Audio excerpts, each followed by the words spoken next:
Friends, பூஜை ஜாமான் கழுவும்போது இந்த ஒரு சின்ன டிப்ஸை மாத்திரம் ஃபாலோ பண்ணிக்கோங்க. அப்படி ஃபாலோ பண்ணிங்கன்னா ஈஸியாகவே பூஜை பாத்திரம் கழுவிடலாம். எப்படின்னு பார்த்தீங்கன்னா, நல்ல தண்ணியில் வந்து புளியை வந்து ஒரு 3 ஹவர்ஸ்க்கு முன்னாடி ஃப்ரிட்ஜில் வந்து ஊற வச்சு எடுத்துக்கோங்க. ஊற வச்ச புளியை எல்லா பூஜை ஜாமான்லையும் நல்லா தேய்ச்சி விட்டுக்கோங்க. அப்புறம் புளி ஊற வச்ச தண்ணியிலே கொஞ்சம் சபீனாவை நல்லா கொட்டிக்கோங்க. கொட்டிட்டு அந்த சபீனாவை வச்சு எல்லா பாத்திரத்துலையும் திரும்ப ஒரு டைம் தேய்ச்சி விட்டுக்கோங்க.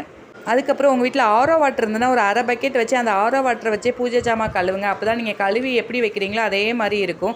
இல்லை உங்கள் வீட்டில் ஆரோ வாட்டர் இல்லை கேன் வாட்டர் அப்படின்னு சொன்னிங்கன்னா, ஃபஸ்ட்டு வந்து உப்பு தண்ணியில் கழுவிட்டு ஒரு அரை செம்பு மாத்திரம் கேன் வாட்டரை பிடிச்சி திரும்ப லைட்டாக எல்லா பாத்திரத்தையும் அதில் லைட்டாக தொடச்சி எடுத்துக்கோங்க. அப்போ தான் நம்ம கழுவுன பாத்திரம் அப்படியே இருக்கும்.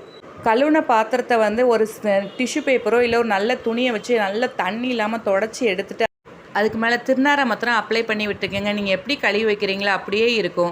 இந்த மாதிரி வீடியோக்கு எங்கள் சேனலுக்கு உங்களோட சப்போர்ட் தேவை. சப்ஸ்கிரைப் பண்ணுங்கள். கீழே இருக்க பெல் ஐக்கான்னு கிளிக் பண்ணுங்கள். அப்போ தான் நாங்கள் போடுற வீடியோட நோட்டிஃபிகேஷன் உங்களுக்கு வரும்.